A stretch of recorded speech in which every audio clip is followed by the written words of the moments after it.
New year വരികയാണ്. New year ആഘോഷം പൊടിപൊടിക്കാനുള്ള പല പ്ലാനിങ്ങിലുമാണ് നമ്മളുടെ യുവാക്കളുള്ളത്, യുവതികളുള്ളത്. മുസ്ലിം സമുദായം ശ്രദ്ധിക്കണം പ്രത്യേകം. കാരണം അനിസ്ലാമിക ആഘോഷങ്ങൾ നമുക്ക് ഭൂഷണമല്ല. പുതിയ വർഷം വരുമ്പോൾ ആത്മീയമായ ചിന്തകളാണ് നമുക്കുണ്ടാകേണ്ടത്. എന്റെ ആയുസ്സിൽ നിന്ന് ഒരു വയസ്സുകൂടി കൊഴിഞ്ഞു പോയല്ലോ, ഞാൻ ഖബറിലേക്ക് അടുക്കുകയാണല്ലോ, മരിക്കാൻ എനിക്ക് സമയം അതാ കുറഞ്ഞുവല്ലോ, എന്റെ പാപങ്ങളെല്ലാം പൊറുപ്പിക്കാൻ എനിക്ക് കഴിഞ്ഞിട്ടില്ലല്ലോ.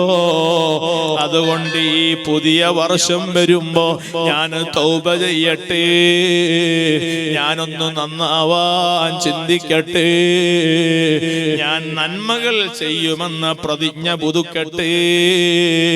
ഇതാണ് പുതുവർഷ പുലരിയിൽ വിശ്വാസികൾ നിർവഹിക്കേണ്ടത്. അല്ലാതെ ആഘോഷങ്ങളുടെ പിന്നാലെ പോയി മദ്യത്തിനും മയക്കുമരുന്നിനും ലഹരിക്കും അടിമപ്പെട്ട് അതേ നാശനഷ്ടങ്ങൾ വിതച്ച് നാടിന്റെയും അതേ നാട്ടുകാരുടെയും സമാധാനം തകർത്താൽ നമുക്ക് രക്ഷപ്പെടാൻ കഴിയില്ല. ന്യൂ ഇയർ ആഘോഷത്തിന്റെ വേളയിൽ നമ്മളുടെ കേരളത്തിൽ കൂടുതൽ മദ്യം വിറ്റഴിക്കപ്പെടുന്നു, ലഹരി വിൽപ്പന ചെയ്യപ്പെടുന്നു എന്ന വാർത്ത എല്ലാ ന്യൂ ഇയർ വരുമ്പോഴും പത്രമാധ്യമങ്ങളിൽ കേരളീയരായ നമ്മൾ വായിക്കുന്നവരല്ലേ പ്രിയപ്പെട്ടവരെ? ന്യൂ ഇയർ വരുമ്പോ എന്തിനാണ് നമ്മളുടെ തലച്ചോറ്, നമ്മളുടെ മസ്തിഷ്കം, നമ്മളുടെ ബുദ്ധി, നമ്മളുടെ വിവരവും വിവേകവും നമ്മൾ നഷ്ടപ്പെടുത്തുന്നത്? നമ്മുടെ യുവാക്കൾ ശ്രദ്ധിക്കാൻ വേണ്ടി ഓർമ്മപ്പെടുത്തുകയാണ്. അല്ലാഹു നമ്മെ കാത്തുരക്ഷിക്കട്ടെ. സുബ്ഹാനല്ലാഹ്. അതുപോലെ ഇന്ന് ചെറുപ്പക്കാരായ സഹോദരീ സഹോദരന്മാരിൽ പുതുതായി ജീവിതത്തിലേക്ക് കടന്നു വരുന്ന ഒരു പുതിയ ദുശ്ശീലമുണ്ട്, ഒരു പുതിയ സംസ്കാരമുണ്ട്. അത് ഇസ്ലാമികമല്ല. രാത്രി അതാ ഭക്ഷണം കഴിച്ചാൽ അവരതാ പുറത്തേക്ക് പോവുകയാണ്, അല്ലെങ്കിൽ രാത്രി ഭക്ഷണം പുറത്തുപോയി കഴിക്കാമെന്ന് തീരുമാനിക്കുകയാണ്. സുബ്ഹാനല്ലാഹ്. കോഴിക്കോട് ബീച്ചിലടക്കം എത്രയാണ് മുസ്ലിം ചെറുപ്പക്കാരും ചെറുപ്പക്കാരികളും രാത്രിയിൽ അതാ ഉറക്കമൊഴിക്കുന്നു. രാവിലെ 5 മണി വരെ സമയം രാത്രി ഉറങ്ങാതെ ബീച്ചുകളിൽ പോയി, വിനോദ കേന്ദ്രങ്ങളിൽ പോയി മുസ്ലിം ഉമ്മത്ത് ഉറക്കം നഷ്ടപ്പെടുത്തുന്നു. ഇത് വലിയ അപകടമാണ് കേട്ടോ. കാരണം രാത്രി എന്നത് അല്ലാഹു മനുഷ്യർക്കെന്ന് മാത്രമല്ല മുഴുവൻ സൃഷ്ടിചരാചരങ്ങൾക്കും വിശ്രമിക്കാൻ വേണ്ടി സംവിധാനിച്ച ഒരു അനുഗ്രഹമാണ്. വജഅൽനൽ ലൈല ലിബാസാ വജഅൽനൻ നഹാറ മാശാ. പകൽ നിങ്ങൾക്ക് ഉപജീവന മാർഗം തേടിപ്പോവാനുള്ളതാണ്. നിങ്ങളെ ജീവിത മാർഗത്തിന് വേണ്ടിയാണ് പകലിനെ നാം നൽകിയത്. എന്നാൽ രാത്രിയെ നിങ്ങൾക്ക് വിശ്രമിക്കാൻ നൽകിയതോ.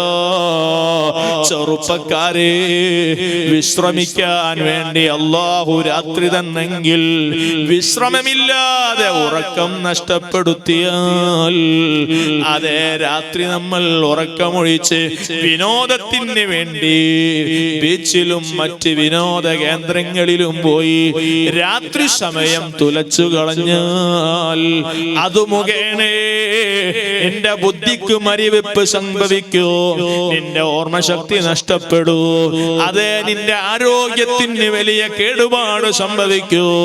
ഇസ്ലാം പറയുന്നു എന്ന് മാത്രമല്ല, ശാസ്ത്രവും പറയുന്നത് അത് തന്നെയാണ്. മനുഷ്യൻ ഉറക്കമില്ലെങ്കിൽ രോഗത്തിന് അടിമപ്പെട്ടു പോകും.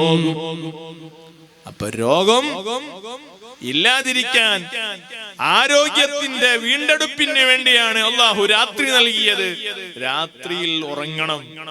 നബി സല്ലല്ലാഹു അലൈഹി വസല്ലം തങ്ങൾ ഇശാ നിസ്കാരം കഴിഞ്ഞാൽ ദുനിയവിയായ സംസാരങ്ങളിലേക്കൊന്നും പോകാതെ വേഗം ഉറങ്ങാൻ പോകാറുണ്ട് എന്ന് ഹദീസിൽ കാണാം. അങ്ങനെയാണ് ഖൈറായ വർത്തമാനങ്ങൾ, ദീനിയായ കാര്യങ്ങൾ മാത്രമല്ലാതെ ദുനിയവിയായ ഒരു വിഷയത്തിലേക്കും ഇശാ കഴിഞ്ഞാൽ പിന്നെ നമ്മൾ മാറാൻ പാടില്ല. നേരത്തെ രാത്രി ഭക്ഷണം കഴിക്കുകയും നേരത്തെ ഉറങ്ങാൻ കിടക്കുകയും നേരത്തെ ഉണരുകയും ചെയ്യണം. അങ്ങനെ നല്ല ഒരു സംസ്കാരം, നല്ലൊരു ശീലം നമ്മളെ ജീവിതത്തിൽ കൊണ്ടുവന്നാൽ നമുക്ക് നല്ല ആരോഗ്യം വീണ്ടെടുക്കാം. നമുക്ക് അല്ലാഹു ജീവിതത്തിൽ വലിയ ബറക്കത്ത് നൽകുന്നതാണ്. അല്ലാഹു റബ്ബുൽ ഇസ്സത്ത് നമുക്കതിന് തൗഫീഖ് നൽകട്ടെ. നിങ്ങളെ നാട്ടിലുണ്ടോ ആ സ്വഭാവം? ഉണ്ടോ മോനെ? എന്നോടാ ചോദിച്ചു, ഇയാളോട്.